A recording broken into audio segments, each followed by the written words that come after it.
Hello and welcome to Strikers, Keepers, Losers, Weepers, the only show dedicated to the Fantasy Football Scout Community Tournament. You're looking at and listening to Greyhead, and as always, I'm joined by my partner in crime and the man behind the spreadsheet, Boris Bordega, better known as Sam. So, hello, Sam. How are you? I made a really big mistake on my You on took a my gulp of wine there, my didn't you? team. Just as I was about to introduce you, but Yeah. No, but anyway, why? I thought the Brighton match was cancelled this week, and I suddenly panicked and did something on my team. But I'm But you wildcarding made a next transfer week, so already, it's have not a you? problem. Huh? Okay. All Okay. right. We'll see what you've done anyway, but a bit later on. But I'm also joined by Nino, better known as FPL Maldini, or the birthday boy, as we should call him today. So happy birthday to Nino. Boris is going to sing to you a bit later on, so we can all look forward to that. That's to keep the viewers on. I'm also delighted to say we've been joined by JC, better known as FPL Spaceman from Twitter, who's the manager of Fabio Canavarians. I think I've said that right. So welcome, JC. Great to have you on the show. Thanks for having me. Yeah, great to be here. Good stuff. So, Sam, now you've had your wine, what's on the rest of the show? Oh, we'll be going over the results from match week 4, and we'll be looking ahead to match week 5. There's some good matches coming up. We'll be doing buy sell captain with Nino. I think he's got some really hot picks for us to mull over and work out. And of course, we've got Spaceman, and we're going to be chatting to him, working out the ins and outs of his squads. Who's the strongest? Who's the one who's late with his team every week, getting the lowdown. Good stuff. Good stuff. Good stuff. Excellent. Well, lots to get through. And we're on a schedule because I do appreciate, well, first of all, Spurs, most importantly, are on TV later on. So we'll be going, making sure we finish on time for that. And as always, we're just warming up the crowd before Black Box start later on. Right. Okay. So let's first of all take a look back at last week, the results from the community tournament. So, as always, Sam's done his classified check, and he's going to be kind of sharing the full rundown of the scores at the end of the show. But we just did want to pick out a couple of results, again, just to kind of highlight some of the key people who scored and get clean sheets and all that kind of good stuff. But let's start off with the top, I think. So the big game from the Jules League was actually involving our guest. So it's Cafu Good Men who drew 2-2 with Fabio Cannavarians, which is JC's team. So before we hear from you, JC, so Sam, do you want to give us a quick rundown here? Yeah, it's a really good game, this. So, Cafu Good Men did really well, got the highest squad score, and but their striker FPL Maverick also got a goal, so they got 2. But to bring them up to parity to get the draw, Samwise and Chipless Chaps, the strikers for Fabio Cannavarians, both got a striker goal. The major differentials in this match, I mean, it's huge. There was 10 Haalands against 9 Salah. So Cafu Goodman had 10 more Haalands, and Fabio Cannavarians had 9 more Salahs. So yeah, it must have changed a lot at the second half. Yeah, Yeah, definitely. we were 6-1 down at one point, Wow. half time. So when I saw the lineup, I was like, I know they're going to go heavy on Haaland because I'd looked at their squad and I was like, they're probably all captain Haaland, and we've got a few guys without Haaland. Our 2 strikers are Kane strikers. And I was like, I think we're all capping Salah. So when that came in, Salah blank, Haaland goal, that's 6 points times what, 10. Yeah. And I was like, that's not good, is it? So yeah, our squad score plummeted. Our striker had I know our keeper had a low score at one point quite early on. So they had 2 or 3 goals from their strikers. And then Alexis McAllister was our saviour, along with Rashford. We've got 4 McAllisters in the squad and a McAllister on the keeper. So the keeper, McAllister, brought it down from 3 goals to 1. And then we got within squad score with a Rashford, what was it, 15, 18 pointer. Yeah. Yeah. And then suddenly it was 2-2. Fantastic. So do you think you might have won if McAllister's wonder goal had stood? We would, well, yeah. Because that should have counted that goal. Or Martinelli's goal as well.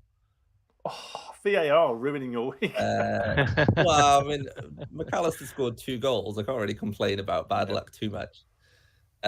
But yeah, on that last day, getting the VAR calls, because McAllister's goal was disallowed before he scored either of them. So I was like, what are the chances of that? He's not going to get another one. Then he got a penalty and then a last-minute goal.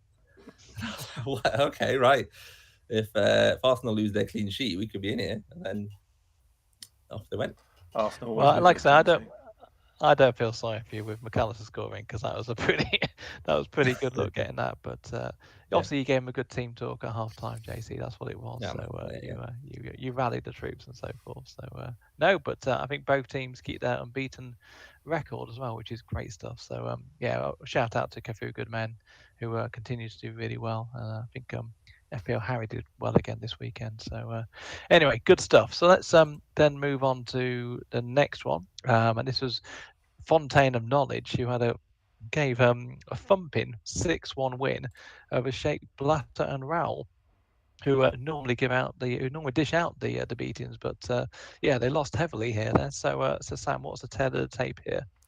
It's the same as last season. They either score massively or they don't. So they yo-yo between wins and losses. So unfortunately, Sheikh Blatter and Rowell lost this time. You can look at the differentials down there. So it's a Salah versus Haaland. Haaland is Haaland, isn't it? 9 Salahs for Sheikh Blatter and Rowell. So if he'd done well, if Brighton had kept a clean sheet, Brighton didn't keep. Remind me, did Brighton keep a clean sheet?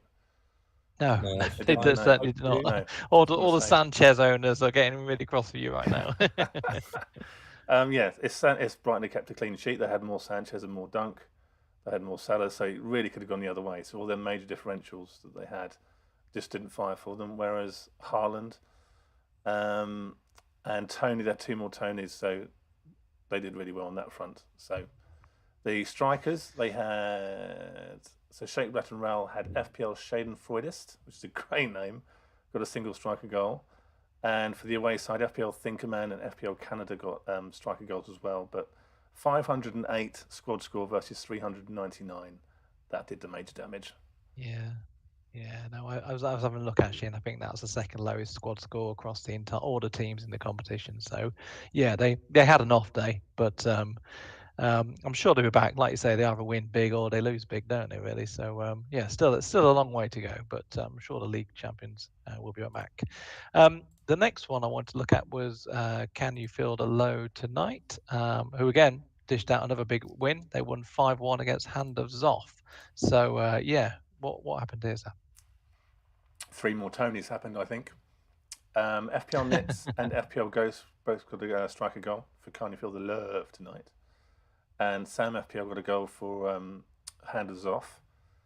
But the squad goals, there were 3 to the Khans, let's call them. And obviously none for the Zoffs. The major differentials, they had 3 more Tonys, 2 more Haalands, 3 Sterlings. I think Necker Williams got some points as well, so 2 of them. Yeah. So again, all the differentials firing. Fantastic. And we should say there was 3 of them in the 60s, which this last week just gone is a good score. So well done to Narcos, Majestic Chanka, and Fantasy Scout 11. I don't know what happened to the other 10, but Fantasy Scout 11 as well. So well done to all those. Okay, then moving over to the Remake League.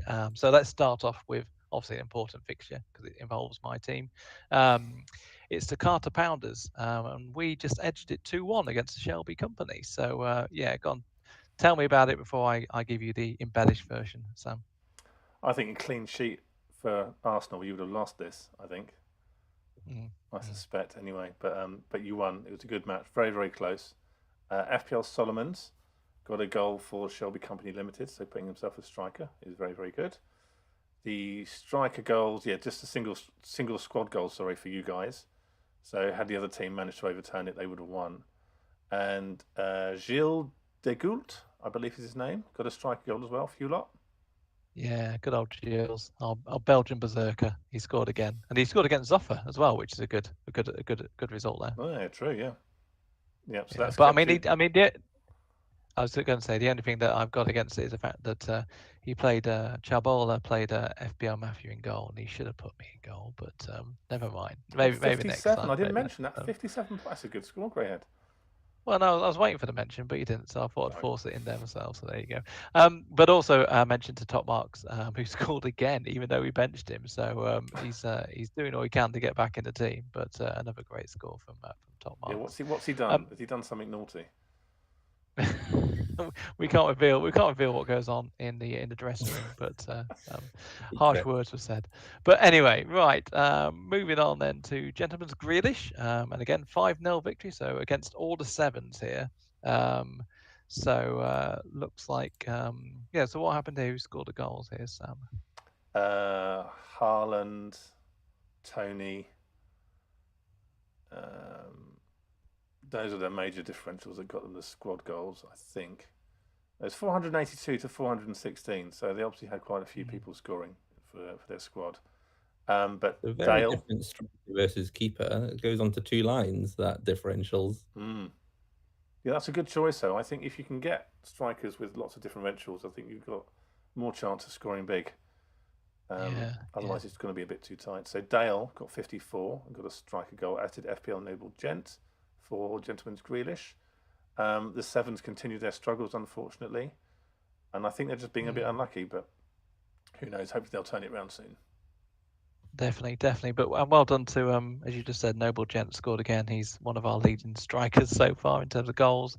And FPL Focal, who obviously did really well last season, he kept another clean sheet. So yeah, I think they are going for the Maverick strikers and the Dullard keeper as their tactic, from what it looks like. Definitely the way to go. Definitely. So right, the last one that I want to pick out from the Remake League was the Flowers. We seem to pick on them each week, but they seem to swing back and forward in terms of results. And they won 6-2 against the team that was undefeated, top of the table before the game, Lucio and the Viking Seamen. So yeah, it looks like their striker scored a couple here. Yeah, I mean, it's not often that they get a brace. I mean, I don't think we've had a hat-trick yet, just because it's a bit tougher this year to score a hat-trick as a striker. But yeah, Mr. Rydfeldt, for sure, a bunch of flowers, scored 2 with his score of 60 points, just being 20 more of Sam Martin's 40, the opposition goalkeeper. The away side did get goals from Elise and FPL Stag, but a massive 535 squad score against 442, which was they had 4 more Tonys, surprise. 2 more De Bruyne's and a few other differentials, but the Tonys I think did the major damage. So well done to them. It's a good win. Yeah, no, definitely a good result.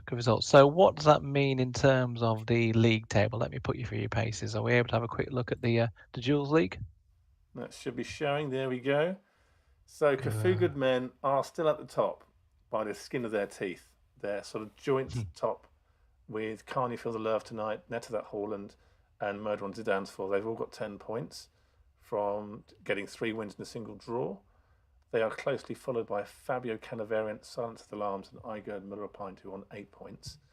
Right down there at the bottom, Qatar Heroes and King Otto's Grecians, beg your pardon, still without a point, so 4 losses in a row for those guys. But it's, I mean, that is incredibly tight at the top. What is that? 7 teams that are undefeated so far. So yeah, that's going to be I think competitive, to put it mildly. But yeah, and I'm sure, fingers crossed, Qatar Heroes and King Otto's Grecians are going to get their first points this weekend. So let's hope they can then finally get off the mark. And I was just going to say, give a shout out actually to Murder on Zidane's Floor, just because that's Speedy's team. And though Speedy last year won the wooden spoon, but his team are on form with 3 wins in a row. So watch out for them. They not win the name as well. They win the chocolate bar. They didn't win a chocolate bar. That was a Peter. Check yourself. Of course, yeah. Very controversial decision. We don't talk about that again. There was a lot of bickering about that, but chocolate bar was delivered. Right, then should we switch over to the Remake League to see what that looks like? There you go. So you've got Banyana Bafana at the top with 3 wins and a single draw on 10 points. They are closely followed by 6 teams who are all on 9 points. Gentleman's Grealish, Nusantara Gauchos, your team, Britney's, Fangs of Suarez, Lucio and the Viking Seaman, and never count out the hamsters. They're right up there. We're in a good run. I was going to say, I was actually going to pay you a compliment that the hamsters are the form team at the moment, because I think the only one with 3 wins on the bounce. So, yeah, I don't know what Toby's doing, but he's obviously getting his selection right.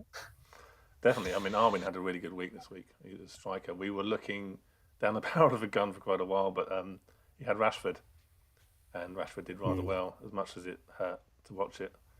That got us the win in the end.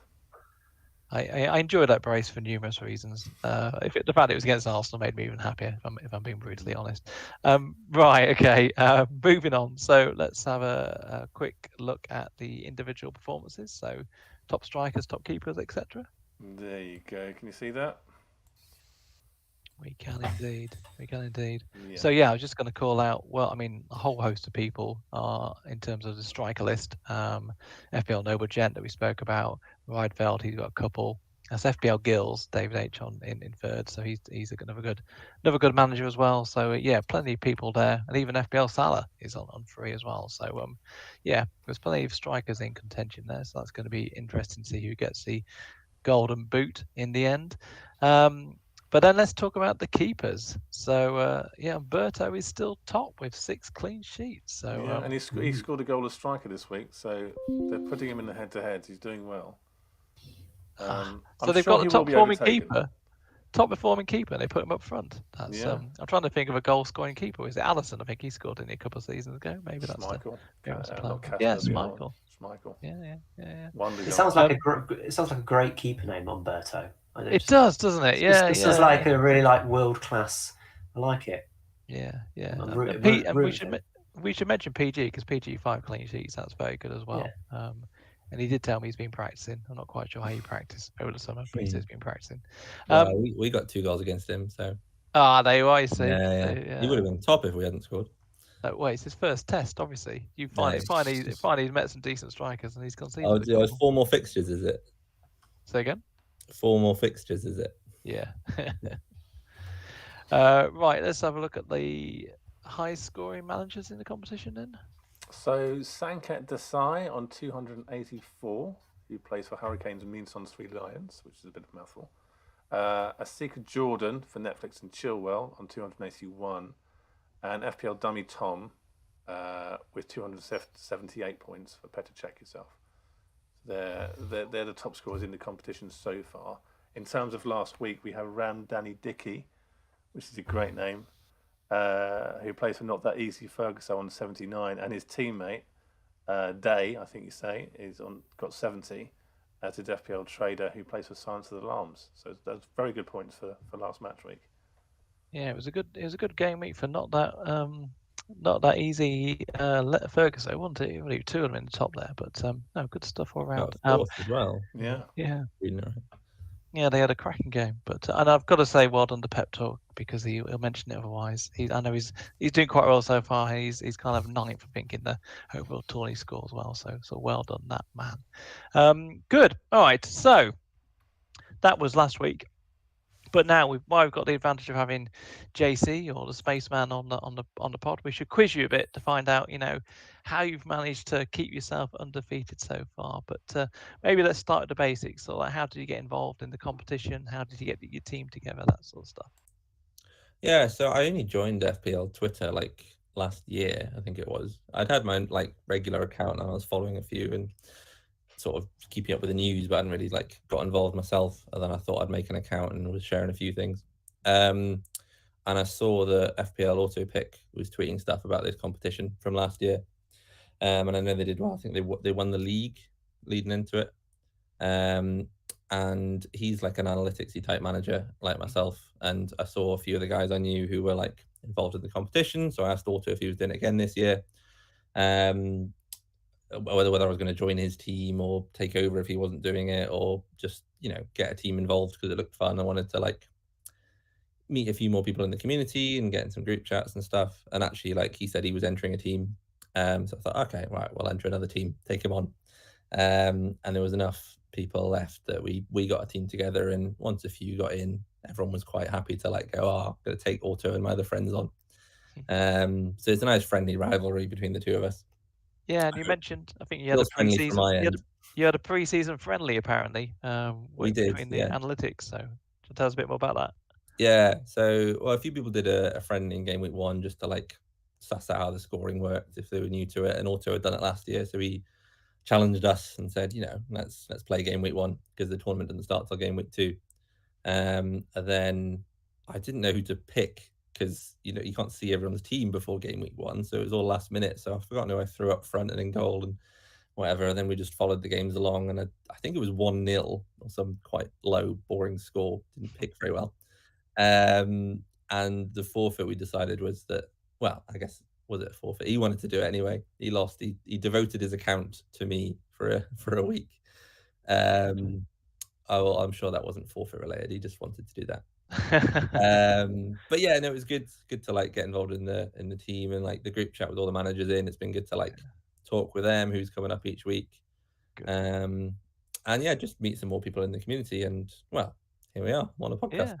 Yeah, and so you're part of the XG Mafia, the analytic group, as it were. So does that help? I mean, in terms of the way you pick your team, I think we touched upon it earlier on, but various tactics in terms of head-to-heads, etc. So what kind of approach do you take? Do you spend a lot of time poring over the data and spreadsheets?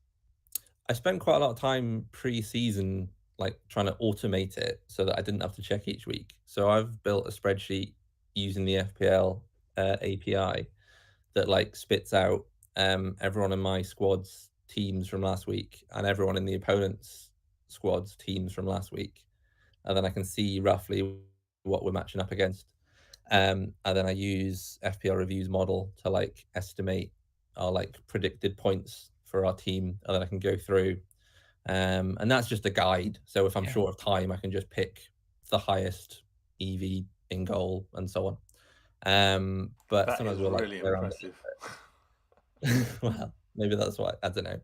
Bit lucky. So once that was all set up, I just put in the opponent's FPL IDs, and then I can see who they've got. It doesn't work so well because like you don't see if they're going to wild card or who they've picked next week. And obviously if like when everyone benched James, like it doesn't automatically put him back in. But usually that gives a good idea. Although like sometimes you change it a little bit. So this week I put Dilksy in goal because he was our highest EV that had Haaland, not Kane. Because I saw the other team, everyone's got Haaland. So I was like, we can cancel Haaland out, even though it's pretty close with Kane. I thought that would be better than, like, for the sake of half a point predicted, then it wasn't worth risking it with someone with Kane. So there's a few things like that. Or I think, who was it? Echidna had Perisic one week, and he was like just on the bench based on the EV. But Perisic was just predicted very likely to start, and that wasn't in the model yet. So I was like, actually, if Perisic starts, he's going to be worth more than the other guy we benched. So like you can fine tune it a little bit if I've got time, but otherwise I've just got it like default auto picked for next week. Well, it's very impressive, and whatever you're doing is working. Because as I said earlier on, I mean, you're undefeated so far. Was it 2 wins, 2 draws, as it were? So you must be pleased. Well, it's going well, I think so. But as I'm sure all the other XG Mafia would say, small sample size. We don't know. It's only been 4 games, and like you don't know who you're coming up against. I think like the team that we beat quite heavily one week, the following week they went and beat the other analytics team. And our analytics team and their analytics team, their squads are pretty similar. So actually, like on any given week, I think that's what Otto was saying. It's like, well, as he says, they won 11-0 and then lost 6-1 or something like that. So like week to week. So I hope we can keep it up. Certainly good signs, but we'll see. I normally ask you which team you want to beat, who your rivals, but I'm assuming you've answered that question in terms of Shake, Blatter and Roll, which is Auto Pick's team. Yeah, probably. Yeah, good stuff. Good stuff. All right. Anyway, we're in a different league to you two, so I can't take on. No, we'll save it to the knockout stage. Yeah. So that's why we want to beat Auto in the league, and then we'll beat one of you two in the final. Yeah, that's why we're being nice to you at the moment. Like I say, there'll be no contact once we get through to knockout stages. That's when it gets serious. All right. Anyway, right now, this is where we do a quick fire round just for you to shine a light on your what goes on in the dressing room and dish dirt on your teammates a bit here, JC. So just going to ask you a series of questions, and you're just going to tell me which one of your squad mates it applies to the best. So this is always the one that makes everyone go, I'm not sure. Who is the best FPL manager amongst your squad? So I was going to say, in terms of how they're pushing the way FPL is played, I think Trout Yeah. Does a lot of work with Sertalp. He's like at the forefront of like new and emerging analytics ideas. But if you're going a bit more like, managers who pick players based on trophies and things, we do have Echidna who came third last season. Like that's higher than anyone have ever finished. Third overall. Third overall is in our team this Wow. year. So Okay. All right. it's hard to argue against him being the best manager. I think you can't put many arguments against that. So one of those two. No, I think that's fair. Oh, well done. I didn't realise we had the third player best manager as well. Good grief. We've got the top three, I think that is then, competing in the Yeah, they're all in, yeah. Anyway, who is the one that's the most in the know, kind of provides team news and all that kind of good stuff? We're quite lucky here actually, because we've got FPL Stats Dan does the threads for Chelsea for Emma's predictions, Jump the Wave, and James Owens does them for Liverpool. So that's two already. They're pretty in the know for what's going on there. But then like Brett Echidna was a former pro analyst for a football team, so he knows quite a lot. And Dilksy knows quite a lot about Leicester. He's a big fan, so he's like quite useful. But I guess that's not as useful at the I was going moment. to say, do you really want to know about Leicester? They're rubbish, aren't they? That's pretty much what I need to know. Pick a player against them. But I'm sure we'll be having some niche picks, and he can tell us when Nacho's playing and all that sort of stuff. But yeah, I'd say quite a good breadth of knowledge. Not that that was actually intentional. I just realised we've got some quite knowledgeable people in the team. Yeah, done very well. Who is the one that keeps spirits high? Who's the joker amongst your group then? It's got to be Anthony, FPL Simpson. He's always taking the piss out of everyone, putting the memes in, that sort of stuff. Very good, very good. And what about the one who is the most competitive? I think this was a question I found the hardest, actually. I'm not sure there's anyone who's like specifically super competitive or overly competitive. I think everyone's quite, just wants to do well, but probably James Owens if I had to pick anyone. Okay. All right. And what about who's the most maverick manager? I actually checked the data on this just to see. So based on like risk profiles on FPL Review, then Chips and Samwise are both in like the 98th percentile for risk engagement, which is quite high. But I think a lot of that is just going without Haaland. So actually, like Echidna and StatsDan are quite maverick with some of their picks, but have Haaland, so they don't show up as high. I think you're setting the standards high for future guests, by the way. The fact you checked the risk profile of your team before coming, that's very good. In that case, then you must know who the most conservative, or dullard as I call them, managers is. Well, FPL Jack is in the 6th percentile. Yeah, he's the lowest, but Hedgehog's quite low as well. He's about 29%, I think. But Anthony and Dilksy always seem to end up with the same team, which I guess is not necessarily dullard, but I think them and Sig had the same team till like at least halfway through the season last year, I think, and they're on the same team at the minute. I don't know if they're just managing it together or if they're just the same person or what, but yeah, the same. I did notice there's been quite a few people this year who had the same team because of the template being so strong. But okay, who rants the most? Who gets the most upset at a? Well, I was going to say a loss, but you're not lost yet. So, but so James Owens was a guy we signed as our MVP, and we like to say that means most violent person because he's usually he rants quite a lot on some Twitter threads, but probably him. But he's not usually ranting about his team losing or anything. He's normally ranting about people disrespecting the analytics group or stuff, that sort of thing. But I mean, it's he makes some good points. I think he just gets a bit wound up about it sometimes. Yeah, but very sensitive bunch. I know the analytics side, absolutely. But anyway, and then last but not least, who is the last one to share their team sheet? Who's the one that you have to chase down? Well, I guess because we've got the spreadsheet, I don't actually have to chase anyone down if I don't need to.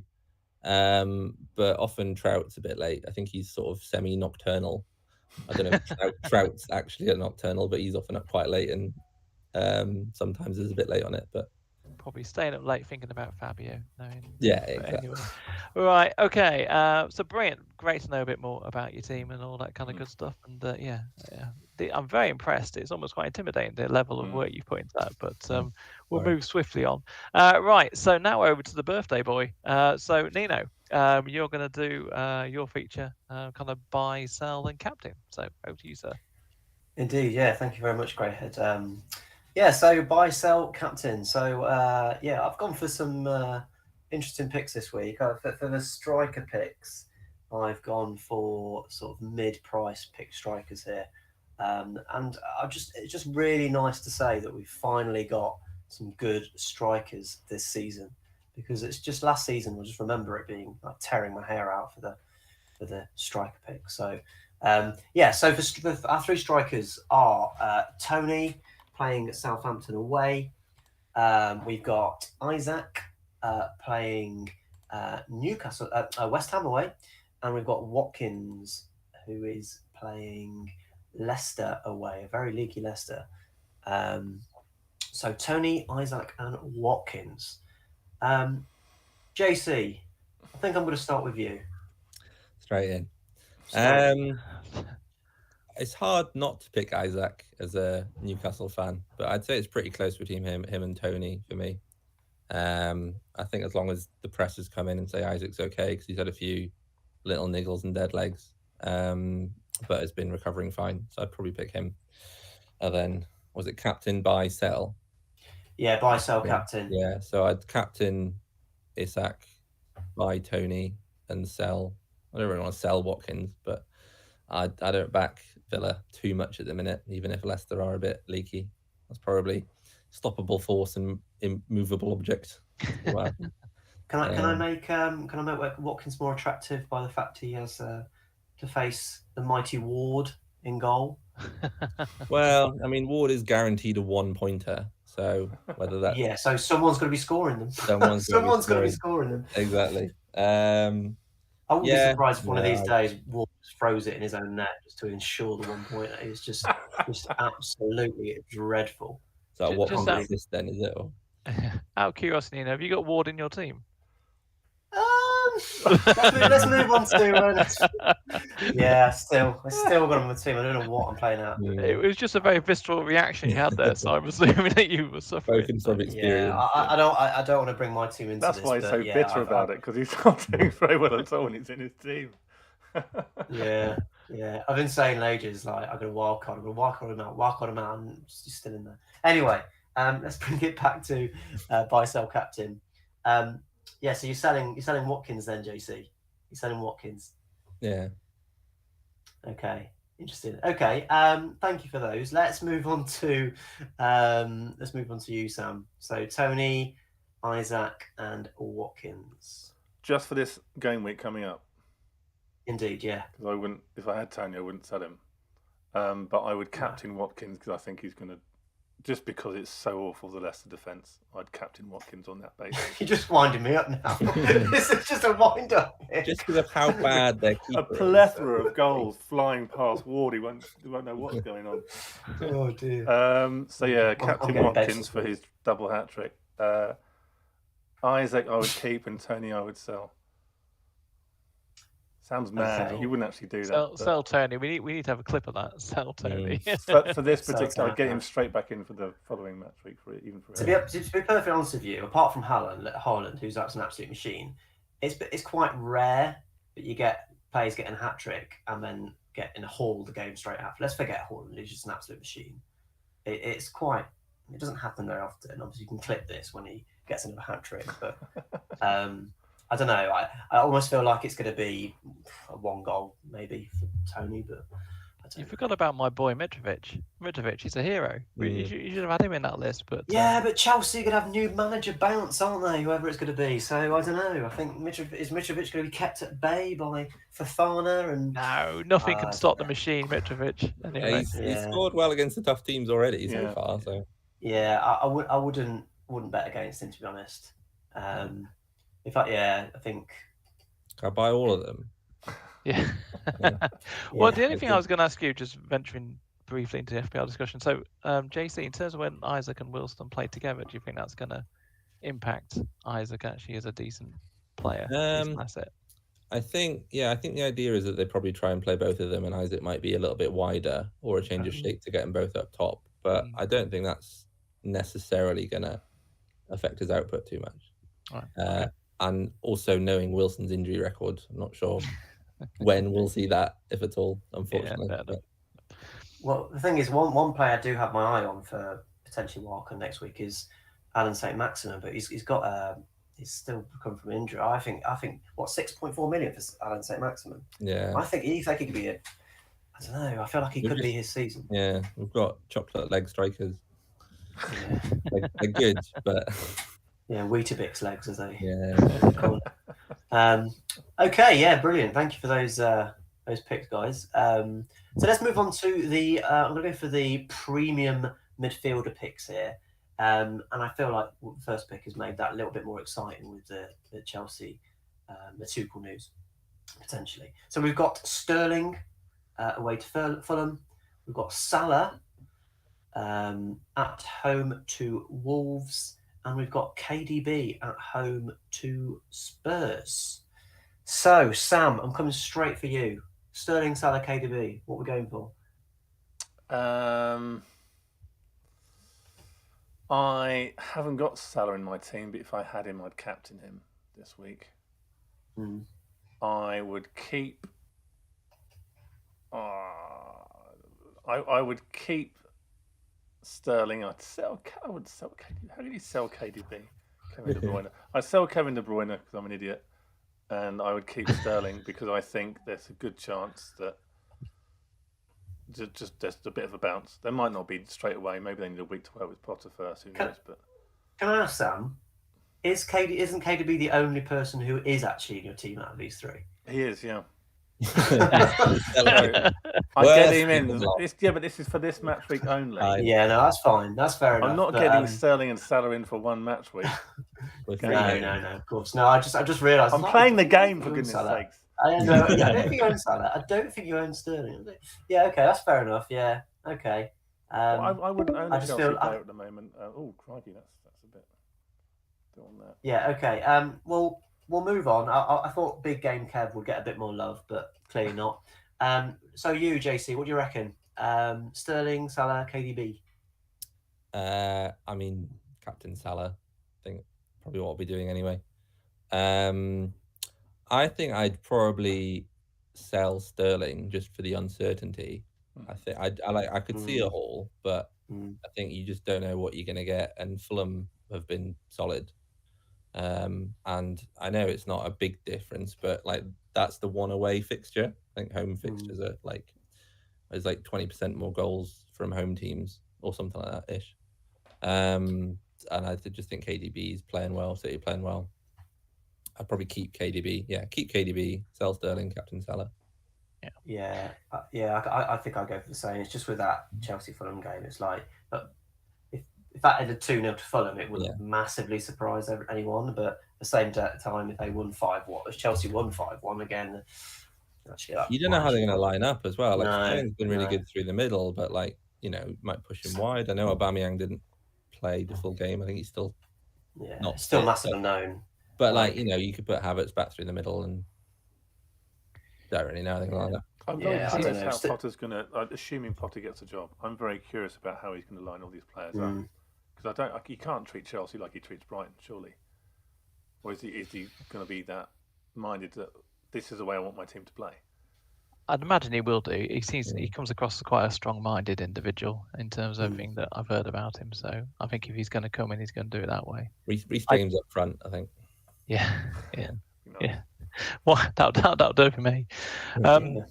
Anyway, right. So thank you very much, Nino. Right. So we're just going to finish off by going through the fixtures.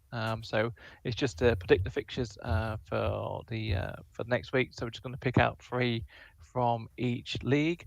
I did actually write them down last week just to try and keep score to see how well we got on. So and you'll be pleased to know, Sam, that you only got 1 result right out of the 6. But Craig, who joined us, he only got 2 results right, and none of you got a perfect result. So I'm going to be keeping score from now on. So we'll do it dear. like a Laura's prediction. So I think you get a point if you get it in the right direction, and you get 3 points if you get it bang on. All right. So JC, I was going to say no pressure, but literally there is no There is pressure. now pressure. Okay, no Yeah. pressure. All right. So let's jump straight in and look at the Jules League. So the first one is actually your team. So it's no Koeman, no Cry against Fabio Cannavarians. So Sam, I'm going to let you stick the knife in first, and then JC can recover it. So what do you reckon the score is going to be in that one? Because he's on, I know the differentials. I've had a look at the 2 squads. So at the moment, more Nico Williams for No Coma No Cry. They've got 7 more. Fabio Cannavarians have got 7 more Diaz. I mean, on the looks of it, I would actually say, it's going to be a Gross versus McAllister as well, which is interesting. There's 5 Gross for No Coma No Cry, and they've got 6 more McAllisters, Fabio Cannavarians. I'm going to go for an away win, 1-0. 1-0 to Fabio. We are away, yeah. Okay. All right. Well, he's obviously sided with you to curry favour. Well, he JC? predicted us 4-0 last week. So I'm very pleased with that. And he got that wrong, didn't he? Yeah. Honestly, should have seen 6-1 back to 2-2. Yeah. What do you reckon? I've gone for 2-0. I crunched the numbers. So this is all 2-0. This is all very good, all very analytical. I mean, I've no idea if it worked. But anyway, I'll take 1-0, 2-0. Okay, good stuff. The next one I want to have a look at was Igerd Muller a Pint, who again have a team on form and I think are undefeated as well. And they're up against Neto that Haaland. So again, another team that is undefeated, and they've got Mark Southerns amongst their ranks. So JC, I'll go with you first. Which way do you reckon that's going to go? My calculations tell me 1-0 to Neto that Haaland. I'm going to back Mark. I think he's too good a manager. He'll carry them. 1-0. Yeah. Well, I don't know. He's not doing that well at the moment, but we won't go any further in that one. Right, Sam, what do you say? I'm going to go. I think I'm going to disagree. I think I'm going to go because they've got 8 more Sanchez. So assuming Bournemouth don't score, I'm going to go Igerd Muller Pint winning 4th. I'm going to go 3-0. 3-0. Oh, good, excellent. Yeah. I love a bit of argument between the 2 of you. So, and then last one in the Jules one is Nameless Ones, and that's FPL Nima's team taking on Speedy's Murder on the Dance Floor. So, Sam, you get to go first. Again, they got more Sanchez, more Williams, whatever that means, against 5 Ramsdales for Speedy's team. Arsenal are obviously going to smash it and keep a clean sheet, so I'm going to go for 2-0 for Ramsdale goal as well. 2-0 to the dance floor. Okay, very good. They've got to keep a clean sheet eventually this season, for goodness sakes. Yep, we'll see. What do you reckon, JC? I'm going 2-0 the other way. 2-0 to Neymar's one. Is that based on your complete lack of faith in Arsenal? Just say yes. Yeah. All right. Moving over. That's my lack of faith in Boris. Yeah. That's even worse. I don't know. Yeah, 2-0. Moving on to the Remake League then. So this is the Hamsters versus Ryan Ronaldo's. So JC, I'll let you really stick the boot in and tell me you think the Hamsters are going to lose. I've got 1-1 written down here. So careful. Yeah. Even though Nino's got that Joker in goal still, or is he? Oh, it's my birthday. Be kind. Sorry. 1-1. 1-1. All right, Sam.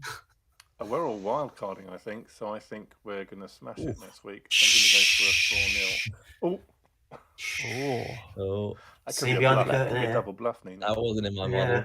You shouldn't have done that because they've got Praz on their side and he's triple a smart man. Calm down. He'll be listening in. I'll be listening. Yeah, definitely. All right, very good. And then we've got the Fangs of Justice, as I called them last week, but they're not called the Fangs of Justice. The Fangs of Suarez against the Klinsmann Secret Service. So, Sam, what do you reckon on that one? There's not much between them, really. Well, Let's assume Luis Diaz has a pretty good game week, and let's go for Klinsmann. Secret Service. We'll go for a 2-1 close match. Okay, 2-1 for you. What about you, JC? I've got another 1-1. You've taken after Laura, haven't you? Just got to go for 1-1. Well, yeah. Can't go far wrong, can you? No, it's very true, very true. And then last but not least, in the Premier League, we've got the league leaders, Banyana Bafana, taking on Netflix and Chilwell. So, yeah, JC, what do you reckon? Well, I'm looking at it now. I wonder if I've written this wrong way around, but I'm going 2-1 to Netflix and Chilwell. They've got someone I know quite well is on that team. So shout out to Albert. Is on Netflix and Chilwell team. I think might have got the wrong team, but anyway, they're getting a 2-1. You've let emotion overcome logic there for a brief second. I do that all the time. What about you, Sam? I've gone for 2-0 for Netflix and Chilwell. Oh, grief! Both backing against the league leaders. I was going to say that the current league champions are undefeated, or not league champions, league leaders undefeated, and you've gone against Arsenal lost, didn't they? They were top of the league. We... just to remind. Just thank you for reminding me of that we one. We were top of the league. We still are top of the league. Exactly. Yeah, well, yeah. Well, I'm sure Banyana Bafana we can might afford to still lose and still be at the top of the league. This is brilliant. JC is now my current favourite guest. He's had a go at the Hamsters, he's had a go at Arsenal, had a go at Sam. Nino, we've had a go at him about Ward. This is great. You come on every week. Anyway, we're about to be kicked off. Is there still time to make fun of you? Is there? Or... No, not at all. No. No time. But no, we are going to run out of time. But as always, first of all, thank you, Sam, for keeping us on track. Thank you, Nino, especially for joining us on your birthday. And obviously, happy birthday. We'll get unfortunately, we haven't got time for the song. Never mind. And JC, FPL Spaceman, thank you so much for joining us. Really enjoyed having you on the show. Thank you for having me. And with that, I think we better say goodbye. But enjoy. Good luck for the next game week ahead, and we'll speak to you all soon. See you later. Good luck, everyone. Bye, mate. Good luck. Bye all.